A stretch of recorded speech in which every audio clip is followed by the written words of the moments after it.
গুপ্তচর হিসেবে স্যাবোটেজ করার জন্য।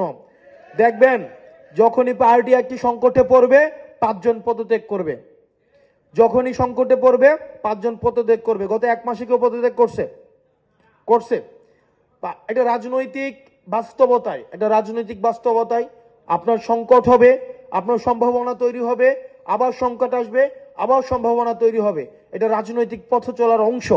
কিন্তু আপনি যখন সংকটও থাকবেন না, শুধুমাত্র সম্ভাবনায় আপনি এসে যোগ দিবেন, তাহলে ওই কর্মী নিয়ে আমাদের দরকার নাই। এটা বাস্তবতা মেনে নিয়েই আপনাকে আগাতে হবে। একটা রাজনৈতিক দলের সংকট থাকবে, সম্ভাবনা থাকবে, সুযোগ থাকবে, খারাপ সময় যাবে, ভালো সময় যাবে। আমি একটা রাজনৈতিক দলের শুধুমাত্র ভালো সময়ের জন্য আর খারাপ সময় আমি থাকবো না, তাহলে ওই কর্মী দিয়ে আমাদের কোনো লাভ হবে না। আমাদের সব সময়ের জন্য আমাদের প্রয়োজন। আপনারা ভালো থাকবেন, সুস্থ থাকবেন।